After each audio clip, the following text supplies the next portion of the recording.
Good question here from the co-founder of Vokle.com asking, what sort of advice do we have for company blogs?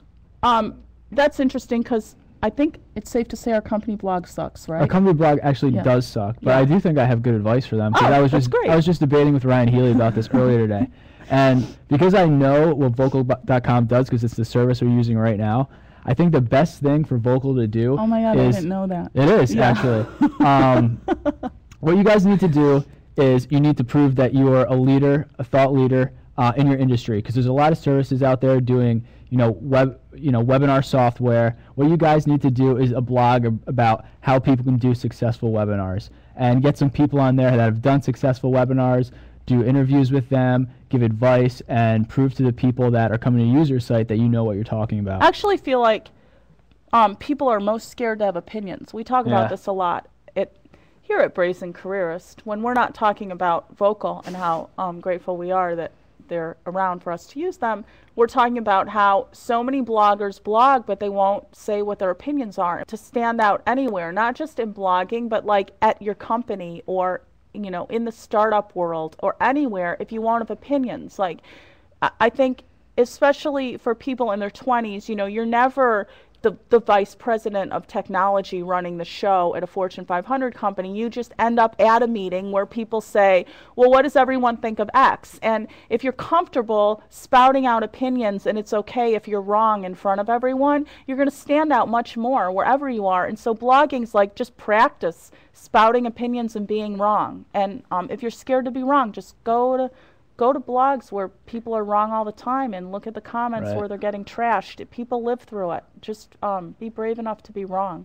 Yeah, I wrote a post about that because when me and Ryan Healy started blogging on Employee Evolution, a lot of people would say, oh, you're going to regret saying that 10 years down the road and this and that. I hated that because of course I'm going to regret it. I might be a different person then. My opinions are going to evolve. Our opinions always evolve. I think that's the beauty about blogging. I think you can't be scared of what people are going to think. You might even change your opinion. I'm sure that you've actually retracted things that you said. I've retracted things that I said on my blog. I have no problem putting out my opinion because I think that that's how we all learn and grow together. A good conversation will open huge doors for you, like huge money-making doors based on who you are and what your ideas are.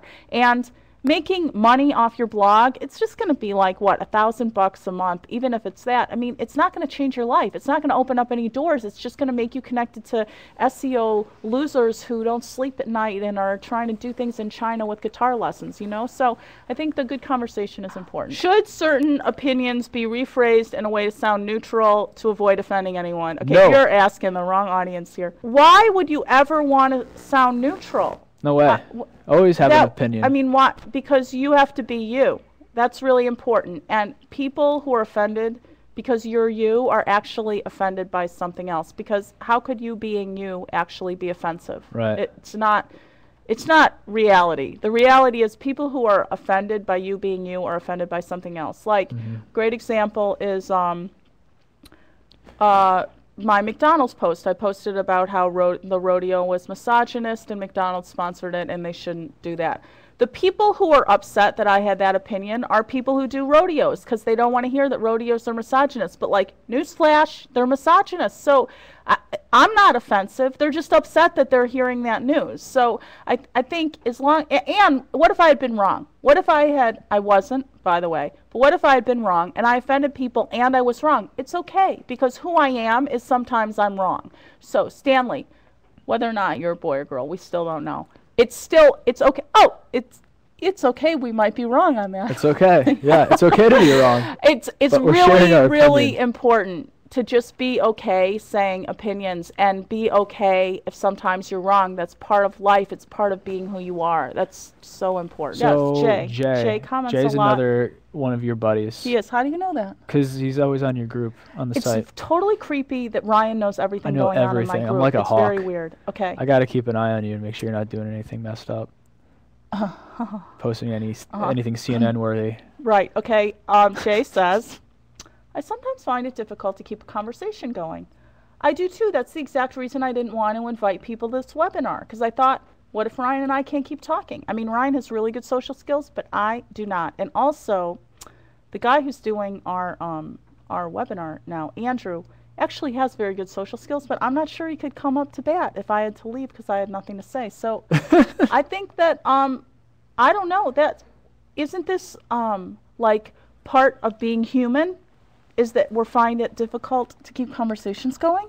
Yeah, but you know what? I think there's actually a skill behind keeping a conversation going online. Yeah, like drinking. Like I came here today and Ryan was already drinking. Well, I think Jay's I had one beer, just for everyone's reference, and that's totally okay. In general, people do use that to keep a conversation going. Let's just call spade a spade. That's why people drink at cocktail parties. Right, but I think Jay's probably talking about conversations online. So I think there's definitely a specific... It's the same thing. No, it's not. Because I think it is because... Well, you have more time to think. I just realized that maybe my bra is showing. No, it's fine. Okay. No. Okay. But, no, this is why, because I get nervous. People are always like, you should comment more, you should comment. But I get nervous commenting because I don't know how to do the conversation. I get nervous. Well, I think that there's a way to keep a conversation going where, a lot of people, when they'll get into a comment thread online, they'll be like, they'll say, oh, that's a great idea, and just end it right there. But, if you want to keep that conversation going, you have to take that idea and counter it with another question or another idea. A lot of people just end it really quick thinking, they should leave a comment on, every response they get from someone on a blog post saying, great idea, thanks for reading. But in reality, the only time you should really be commenting and talking to someone is when you have something interesting to say. So if you have something interesting to say, you should have really no problem keeping the conversation going. That is really good advice. That's very good advice. I didn't actually know that. That's true. Yeah. Please tell us more about how to become an interesting person through your blog. Well, honesty. You cannot become an interesting person through your blog. You have to be interesting. Yeah. Okay. Here are things that interesting people do, though. Interesting people are willing to be wrong. They're willing to look stupid. They are comfortable being lost. They're comfortable telling people about their failures, and they take a lot of risks. So if you do that, you'll definitely be interesting. Those things are totally hard to do. Okay, Cameron. Who gains or benefits? Cameron, I already saw this on a group. I already saw this question, and I already answered it. What was your answer? No, can you do that? Can you repost questions? Sure. No, it's boring. Well, what was the answer? I said, of course. Yes. I said it's like sex. That if you're doing it really well, you don't worry about who's benefiting most, because you're just... Except it's like group sex, I guess, because it's a lot of people involved. No, I think you always have to have... Oh, that's such an interesting... Okay, it's good that you asked it, because Ryan and I have a new take on it. Okay. I once learned from my creative writing teacher who said that every good writer has in their mind one person that they're writing for, and you can't actually write in a way that feels connected to the reader unless you have that one person, and it's just like what good writers end up doing. Even when I write in my diary, I find that I have in my head that I'm writing for the person who's going to edit all my journals when I die. So is that like your muse? Yeah. Okay.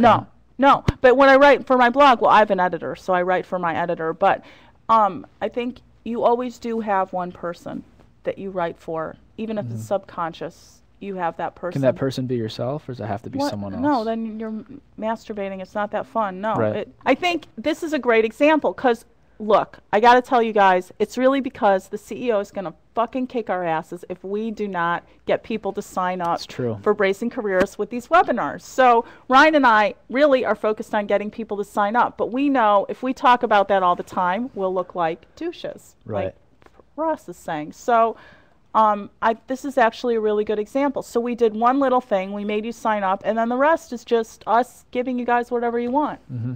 I think that, a blogger once told me, JT O'Donnell told me that when you start blogging, you have to be willing to give more than you expect to receive back, because that's the only way that you're going to be able to be successful as a blogger. And when you do that, you're going to end up getting back a lot more than you ever even imagined that you would have.